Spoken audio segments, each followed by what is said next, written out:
Well, hey guys, good morning and welcome back to Log Cabin Firewood.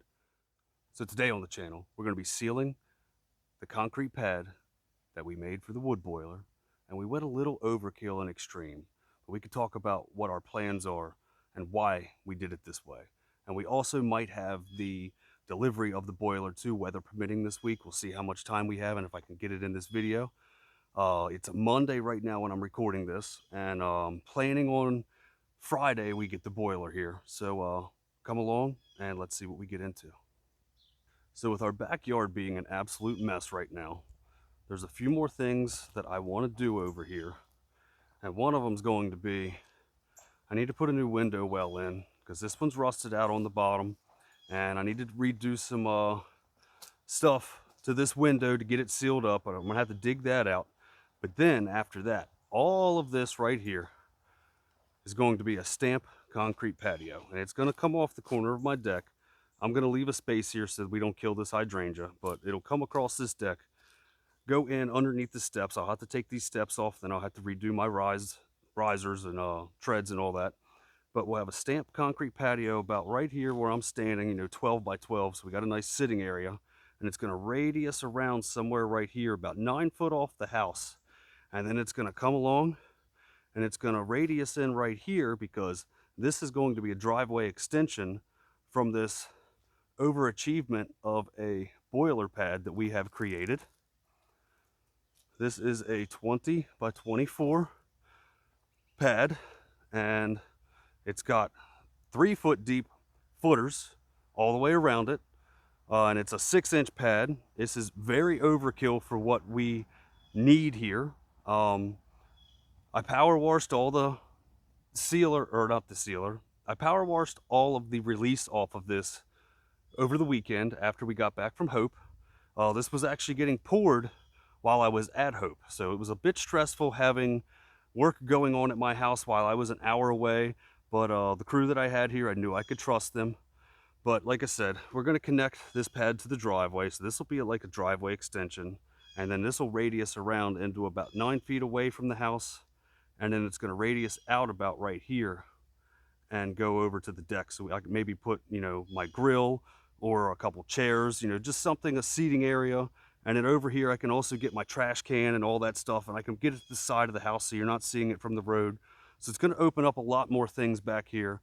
And I might even later, I don't know, I might do it now. I might put a little sidewalk coming onto this, like somewhere in the center, coming out and connecting in. I don't know. I have to talk to my concrete guy when he comes over and see how he feels about it. But right now, I've got some concrete sealer that I need to get on this. And what the concrete sealer does is it will give it a wet sheen look, because this concrete is actually colored like a brown, but they use a dark release on here when they use the stamps. And that one, it prevents the stamps from sticking and pulling up the concrete.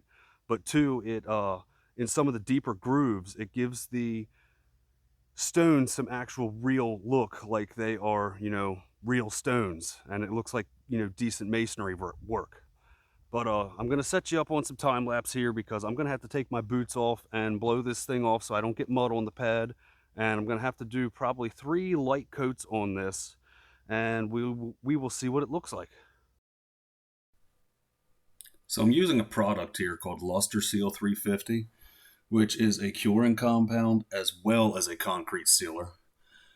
And I went through and I put, I believe, 3 or 4 light coats on this.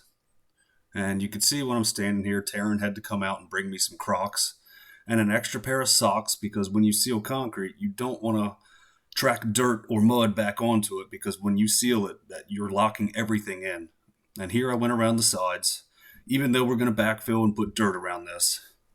And I'm surprised the picture quality actually came out as good as it did here, because it was getting really dark. I think it was almost 9 o'clock when I finished this last little bit here. But yeah, I think it turned out great, and I'm excited to get the rest of the driveway and the patio done here. It's going to look awesome. So there's our nice concrete pad sealed. I think I put 2 or 3 coats on here, and it looks different no matter which way you look at it. And once that sealer dries, it won't be as blotchy. I actually might have to put 1 more coat on here. Yeah, because it looks like it's light over here, so I could probably put a couple more coats on over here. All in all, I think it looks great so far, though. It's going to be, it's definitely going to be really nice once we get it connected to the driveway and get our back patio in. But I will bring you back in a couple days for me, but in a few seconds as we're getting the boiler unloaded. It's been really hard for me to document everything, especially when I've had contractors here. I'm paying them for their time and their labor, and the last thing that I'm running around doing is recording them. Somebody mentioned that they would like to see me do a little bit more work with all this.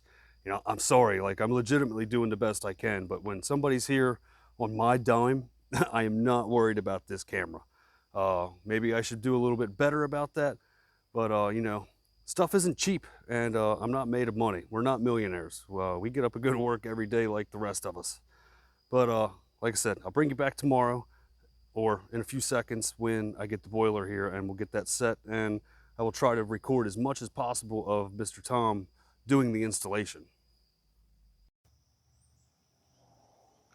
So we are back a few days later, and the sealer has had time to dry, and I must say this thing looks outstanding. Like, I'm blown away how nice this looks. And yes, it's super overkill for a boiler pad and to stack wood on, but when you live in a nice house, you want nice things, and this will look nice when we connect this to the driveway. And then maybe one day I'll spend the extra money and we'll stamp the driveway. But it's now Saturday for me, and the boiler is expected to be here shortly. So we'll get him coming in and we'll get it getting set on the pad, and then we'll talk to Mr. Tom about the installation process and what we plan on doing. So here we go. It's finally boiler day. This is the Classic Edge by Central Boiler 760 HDX. And this is Tom and Miss Diane from Elk Neck Supply. And they brought this out on a shore track tilt trailer. And he loaded it on some stainless steel pieces of metal. And he just sat there with a digging bar. And he pried it up a little bit until he got some pipe under it, which I wasn't too fond of. I probably should have just went next door and got my neighbor's excavator, because that thing could have just picked this thing up one go and set this thing in there. I think we wasted about an hour trying to roll this thing off the trailer. It worked, but there's way more efficient ways to do things. And at the time, he was dead set on rolling it with his pipe, so I just let him do it. But you could see we got everything set up. Finally got it off the trailer here, and we're pushing it back to where it needs to be. And we just kept putting some metal, like 1-inch pipe pieces underneath of it as we were pushing it back. Right here, he was drilling a hole for the ground rod, which I forgot to put in, but thankfully with Central Boiler, when you buy these, it comes with a ground rod. And he also did something as well. I don't know if you caught it in the time lapse. He used his Hilti gun to beat that ground rod in the ground. I told him I had a sledgehammer, and he laughed at me. He said, "Here, so do I." And he put a little bit on the end of his Hilti gun, and he was able to just drive that ground rod right down. But here he's stripping away a little bit of the insulation on the thermal pecs. Can't really see much here because he's blocking it, but what he does is he just kind of takes the green outer pipe and a little bit of the foam insulation and gives himself about 12 inches to work with when he goes to plumb it in. And here we are sliding the boiler back on that pipe again, and then we'll still have to slide it towards the shed to get it in place.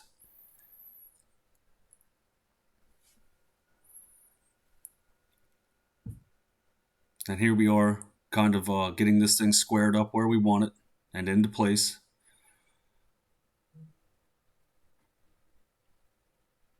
I tried to help out as much as possible, but I really had no idea what he was doing.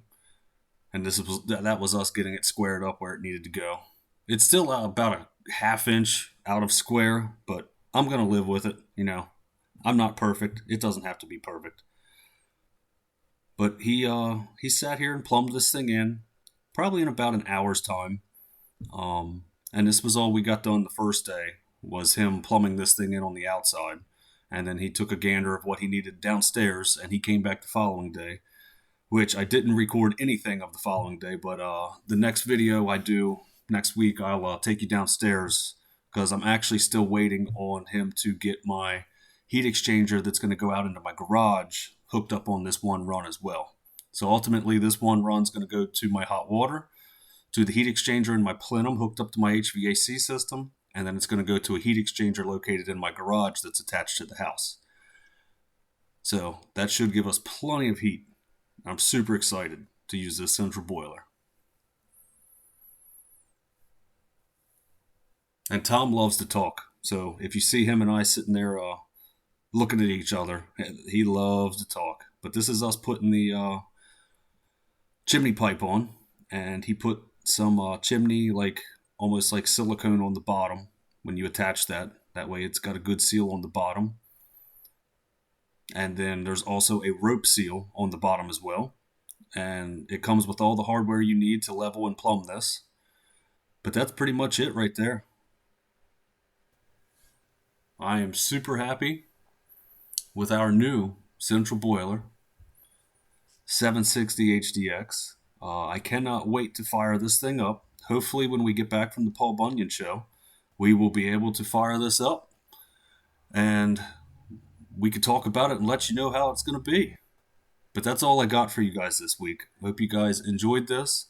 Stay safe, take care of each other, and I'll see you next Saturday, 6:30 a.m. with some footage from the Paul Bunyan show. Thank you so much for watching.